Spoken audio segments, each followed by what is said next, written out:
Hey guys, so the Xiaomi Redmi Note 8 Pro is one of the phones that has like the best cameras in the budget space right now as we speak. Now if you've seen the review video or the camera comparison video rather that I did between the Xiaomi Redmi Note 8 Pro and the iPhone 11 Pro Max versus the Oppo Reno 2, you're going to find out that the Xiaomi Redmi Note 8 Pro actually took some very good quality images that were able to match something very close to what the iPhone 11 Pro Max could take. Maybe not 100%, but at least 70%. That is a very good result for a phone that you're paying about $250 for, right? So I've had the phone for about 3 weeks to a month now, and honestly, I didn't really believe that phone would have lasted in my hand for so long because I've tried to use some budget phones this year and I just didn't succeed. One of the instances was the Samsung Galaxy A70, which matches the spec and almost everything of the Xiaomi Redmi Note 8 Pro, right? So I told you guys during the Xiaomi Redmi Note 8 Pro review video that this phone is very good. Like, I couldn't stop taking pictures with it, and that feeling has still not changed up till this point. It's still the same feeling. I still feel the same way about this phone, right? So after 1 month of using the phone, I'm just here right now to show you some of the pictures and some of the clips and some of the things that I've been able to do with it, and also tell you what the camera experience has been like. Now, this is not a review of the phone. If you want to see the full review, I'll link it up here in the YouTube card, or I'll leave it down in the description. This is just basically about the cameras we're talking about right now, how the cameras have been faring, how I've been using it all the while that I've had the phone, right? What kind of pictures I've taken, what is my experience, both negative and positive, in no particular order, right?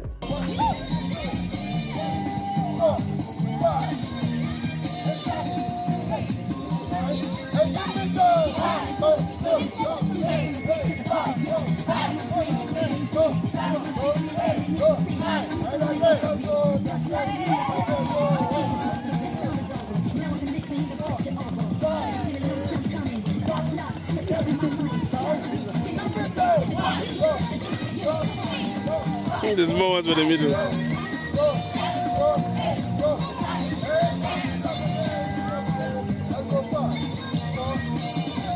Now, this phone can shoot in different modes.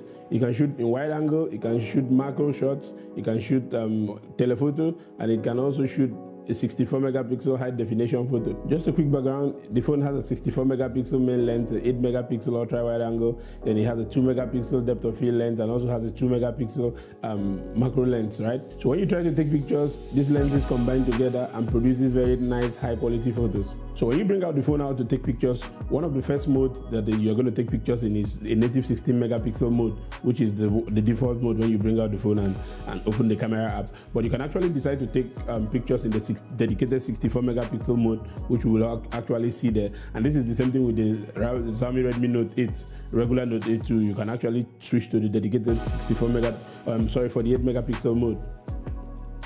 Now, what's the difference between switching to the 64 megapixel mode and shooting in the normal mode? Now, when you switch to the 64 megapixel mode, it actually takes, and turn on HDR too, it actually takes some very, very good pictures. Like, it takes pictures that in this kind of phone, I would actually say it takes those pictures in raw format. But if you don't turn on the 64 megapixel mode, you just shoot in the native 16 megapixel mode, which is what opens the first time you open the camera. It's actually going to take the pictures, but the pictures are going to look very, very saturated. The pictures are going to look like they have been retouched, or there's a lot of processing going on. This is more like saying that the 16 megapixel mode is shooting images that have already been retouched, while the 64 megapixel mode is almost like shooting images that are raw. Then another thing about these cameras, as you must have already heard me say it, is the fact that the cameras process the images before they deliver them to you. Like, what I mean is when you take out your cameras and shoot a picture, the pictures are already processed before you get them. Like I showed you in the comparison between the iPhone 11 Pro Max and the Xiaomi Redmi Note 8 Pro. What you notice in that video, what you notice in those pictures is that the pictures that come out of the iPhone 11 Pro Max seem to be natural, but the pictures that come out of the Xiaomi Redmi Note 8 Pro or the Oppo Reno 2 seem to be processed already. Now, this is something that we've been suffering with Chinese phones for a very long time now, or these budget phones rather. That this doesn't have to do with only Xiaomi, it's both Oppo, both Samsung budget phones and all other phones. When you take the cameras of these budget phones to shoot pictures, the sensors are not really that great, so they try to they try to process the images before they deliver them to you, right? So if you look at the Xiaomi Redmi Note 8 Pro versus the Oppo Reno 2 versus the iPhone 11 Pro Max comparison video that I did, what you notice is that the iPhone tend to shoot the images naturally, but the Xiaomi Redmi Note 8 Pro and the Oppo Reno 2 tried to process the images somehow before they deliver them to you. So that's one disadvantage of buying all these mid-range phones. You're actually going to be having issues with the colors.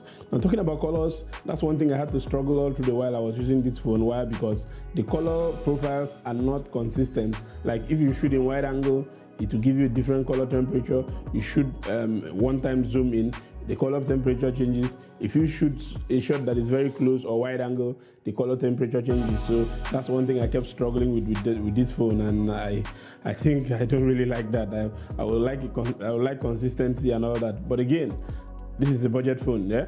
So these are the things that come with paying cheap prices. Another kind of mode that this phone can actually shoot in is portrait mode. Now the portrait mode in this phone is okay, but it's not good. The portrait mode, mostly on the front facing camera, is terrible. So during daylight and stuff like that, or on a sunny day, portrait shots are not really that great, except maybe in very low light situation, then you can actually get something substantial. So the portrait mode, both front and back, I didn't really enjoy using it, but I got some very good photos with it in low light situations, or in a place where the sunlight was not really harsh, or the sunlight was not really high. But in very bright situations, you're almost not able to catch something that is, you capture good images, but you're not going to capture something that is going to make you go wow.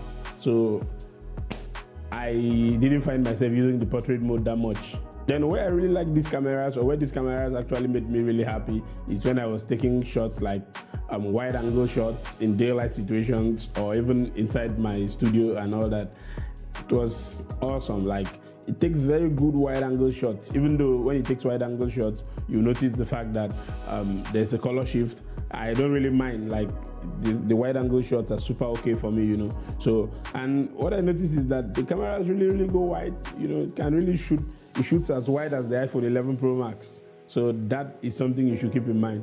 The iPhone 11 Pro Max versus these cameras in terms of wide angle is the same distance they go. The only difference is that this one has a little bit of a color shift, which I've mentioned before. The iPhone 11 Pro Max doesn't have that. Now, this is not a comparison with the iPhone 11 Pro Max, but I'm just using that as a reference, you know. So wide angle shots, super satisfied with it.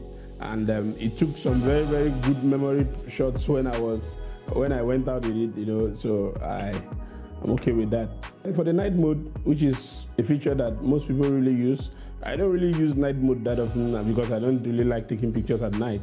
But it's there. I took it out and I've done some tests about the night mode. The night mode is actually good. The only issue I have with the night mode is that when the place is super dark, night mode doesn't shine. Like, the night mode is really, it gives you these images that are very grainy, very lousy, if I can use that. But when maybe the place is not too bright, or in a very low light environment, that's where the night mode on this device shines, you know. And that is kind of like the same thing with even the iPhone 11 Pro Max I tested. So this is not a deal breaker for me. It's something that is actually there, but you're actually going to use it when the time is right. It's not, you can use it in, let's say, a situation that is very dark, you know, or when the place is very dark. You can only use it in very low light mode. Now, I found this quite useful. Like, when I went out, there was this day the weather was not too good, the weather was not shining too much, and so it was the cloud was kind of moody, like it was going to rain. So